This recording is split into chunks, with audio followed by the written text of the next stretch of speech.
दोस्तों, मेरा नाम सागर है और मैं एक क्रिकेट एकेडमी में रहता हूँ। मेरे साथ हुआ ये सिलसिला ज़्यादा पुराना नहीं है। हुआ कुछ यूँ था कि उस दिन मैं अपना क्रिकेट का एक मैच ख़त्म करके एकेडमी लौट रहा था, लेकिन फिर मुझे घर से फ़ोन आया और अर्जेंट मुझे घर के लिए निकलना पड़ा।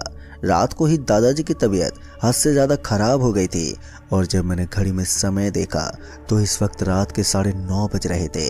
वैसे तो गर्मियों के इन महीनों में रात के 9:30 का बज जाना एक आम बात थी, लेकिन मैं रात में कभी भी सफ़र नहीं करता था।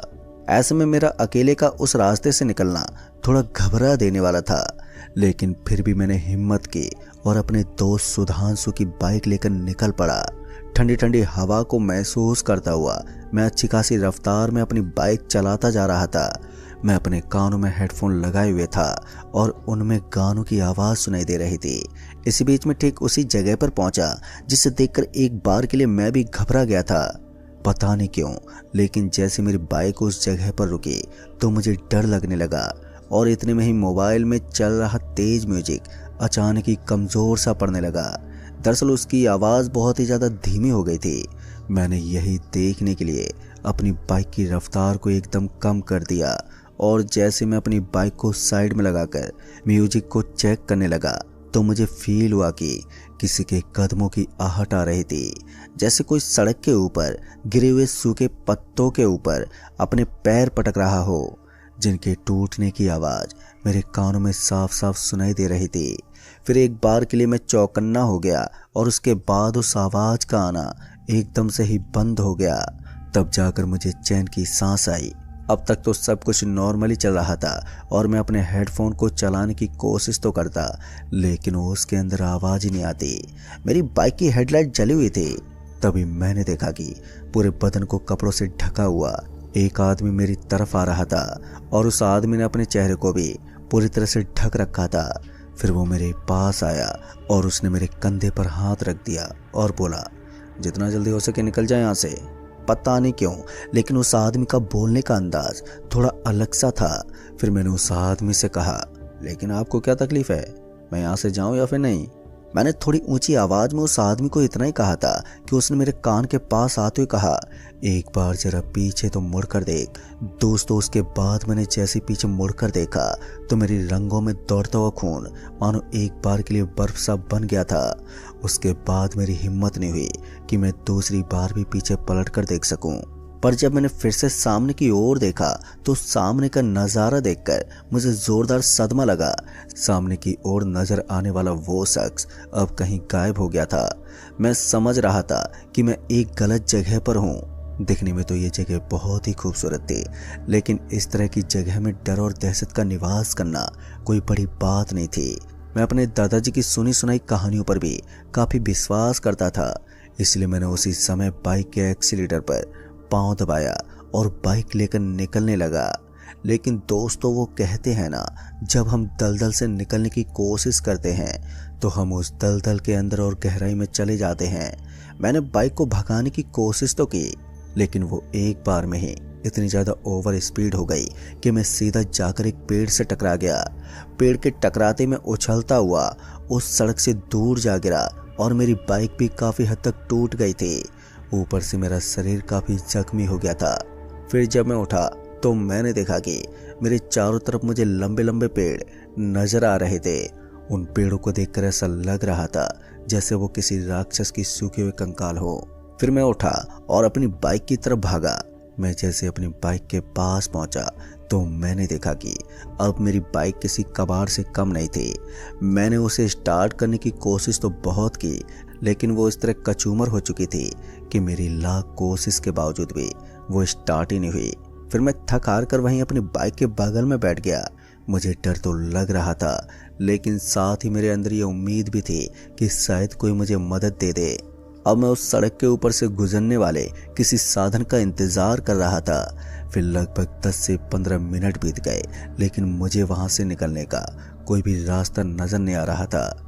ऊपर से जब मैंने फ़ोन निकाल कर देखने की कोशिश की तो उसके अंदर नेटवर्क एरर था। फिर थोड़ी देर के बाद मैंने देखा कि एक हेडलाइट की रोशनी से वहां की सड़क जगमगा उठी थी और ये देखकर मैं भागता हुआ सड़क के बीच में पहुंच गया, क्योंकि मैं जानता था कि कोई भी ट्रक वाला इतनी आसानी से इस सड़क पर लिफ्ट नहीं देगा। और महसूस करने पर तो ऐसा ही लग रहा था कि यह आवाज़ किसी ट्रक की थी। फिर थोड़ी देर के बाद वहां पर वो ट्रक भी पहुंच गई।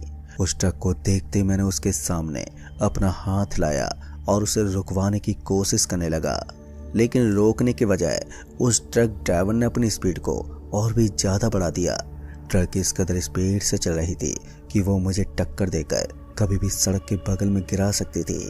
तभी मैंने देखा कि ट्रक बहुत ही रफ्तार में मेरी तरफ ही आ रही थी और वो मुझे कुचल भी सकती थी। इसलिए समय रहते मैं सड़क से हट गया, लेकिन मैंने हिम्मत नहीं हारी और ट्रक के पीछे वाले हिस्से से लटक गया। जब मैं ट्रक से लटका तो मेरे मुंह पर जोर से लगी, लेकिन इस समय सबसे ज़्यादा ज़रूरी था कि मैं किसी तरह से अपनी जान बचा लूं। छोटी मोटी चोट को सह पाना कोई बड़ी बात नहीं थी। जैसे ही मैं ट्रक से लटका तो मैंने देखा कि उस ट्रक वाले ने अब अपने ट्रक की हेडलाइट को ऑन ऑफ करना शुरू कर दिया था। साथ ही वो बीच बीच में ट्रक का हॉर्न भी बजाता रहता, मानो जैसे कि उसकी ट्रक के ऊपर कोई आफत आ गई हो। लेकिन अच्छी बात तो ये थी कि उस ट्रक ड्राइवर ने अपनी ट्रक की रफ्तार को कम ही नहीं किया। फिर मुझे लगा कि अब मुझे यहाँ से निकलने से कोई नहीं रोक सकता, लेकिन तभी मेरे बगल में मुझे किसी के होने का एहसास होने लगा। मुझे ऐसा लग रहा था कि उस ट्रक के पिछले वाले हिस्से में मेरे अलावा कोई और भी लटका हुआ था। फिर जब मैंने घूमते हुए उस तरफ देखा तो मेरा हाल बेहाल हो गया और मैंने देखा कि ये एक अजीब सा प्राणी था। अब यह प्रेत था या फिर पिशाचनी, ये तो मैं समझ नहीं पाया। उसकी आंखें बहुत ही बड़ी बड़ी थी और उसके चेहरे पर मानो किसी ने सफ़ेद रंग लगाया हो। पहले तो मुझे लगा जैसे ये कोई सर्कस वाला है, लेकिन जैसे उसने अपना मुंह खोला और मेरी आंखें उसके दांतों पर पड़ी, तब मुझे समझ में आया कि मैं किस बला के झांसे में फंसा हूँ। तभी मैंने देखा कि वो एक शैतान था। हैवानियत की दुनिया के इतने खौफनाक शख्स को देखकर मेरी तो हालत खराब होने लगी और मेरे हाथ पैर ढीले पड़ने लगे। अब तो ऐसा लगने लगा था जैसे कि मुझे इस ट्रक से नीचे गिरने से कोई नहीं रोक सकता, लेकिन मैं किसी तरह हिम्मत जुटाकर उस ट्रक से लटका रहा। पर यह लड़ाई ज़्यादा देर तक नहीं चल पाई और अंत में मेरी ही हार हुई। उस खौफनाक हैवानी ताकत के चलते डर के मारे मेरे हाथ उस ट्रक से छूट गए और मैं उस स्पीड से भागती हुई ट्रक से तुरंत ही नीचे गिर पड़ा। लेकिन अच्छी बात तो ये थी कि अभी तक मैं बेहोश नहीं हुआ था। इतना ज़्यादा जख्मी होने के बाद भी मैं अपनी जान बचाने के लिए संघर्ष कर सकता था, मगर वो ट्रक ड्राइवर मुझे बीच मझधार में छोड़कर ही वहाँ से चला गया था। इधर मेरी हालत और भी ज़्यादा ख़राब होती जा रही थी। फिर मैंने जब वापस से इधर उधर देखने की कोशिश की तो सड़क के ऊपर मुझे दूर दूर तक कोई नज़र ही नहीं आ रहा था। ये भूत पिशाच इतने ज़्यादा भयानक होते हैं कि आदमी को तड़पा तड़पा कर मार देते हैं। मैं यही सोच रहा था कि अब मुझे क्या करना चाहिए, क्योंकि यहाँ से ट्रक भी निकल चुकी थी और अब मैं अपने पैरों को घसीटते हुए इस हालत में तो यहाँ से नहीं निकल सकता था। इसलिए मैं जल्दी से सड़क के बगल में गया और वहाँ एक पेड़ के किनारे पेड़ का सहारा लेकर बैठ गया। मुझे अपनी मौत अपने सामने नजर आ रही थी, क्योंकि मेरी हालत इतनी ज़्यादा खराब हो गई थी कि अब मैं 10 कदम भी आगे नहीं चल सकता था। अभी मैं नीचे पड़ा पड़ा यही सोच रहा था कि मुझे क्या करना चाहिए।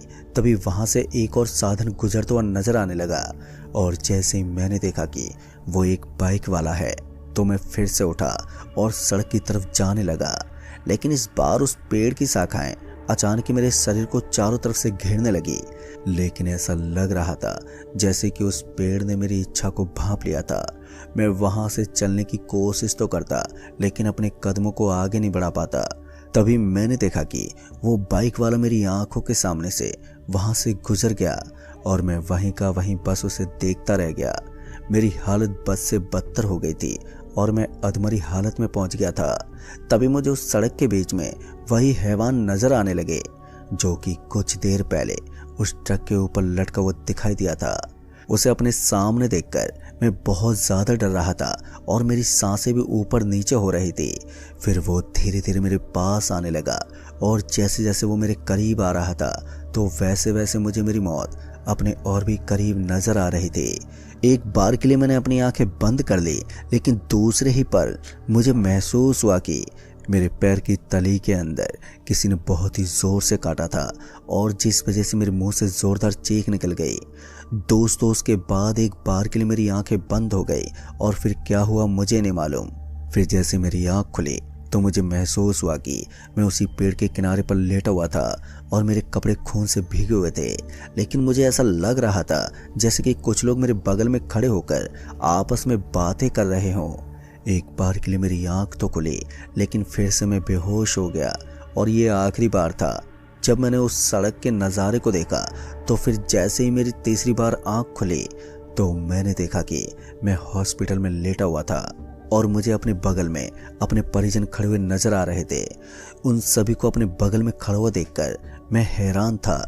लेकिन फिर जब मैंने उनसे पूछा कि आखिर मैं यहाँ पर कैसे पहुँचा, तब जाकर उन्होंने बताया कि देर रात होने के बाद वहीं से गुजरने वाले विश्वजीत जी, जो मेरे ही परिवार के एक सदस्य थे, उन्होंने मुझे सड़क के किनारे गिरा हुआ देख लिया, और मेरे कपड़ों को देखकर वो पहचान गए कि ये कोई और नहीं बल्कि मैं ही हूँ। तब जाकर उन्होंने मुझे अपनी बाइक के ऊपर बिठाया और मुझे वहां से लेकर सीधा हॉस्पिटल पहुंच गए, क्योंकि मेरे हाथ पांव बुरी तरह से जख्मी हो गए थे, और साथ ही मेरे गर्दन के बगल से खून भी निकल रहा था। ऐसा लग रहा था जैसे कि अब मेरी जान बचाना बहुत ही मुश्किल हो जाएगी।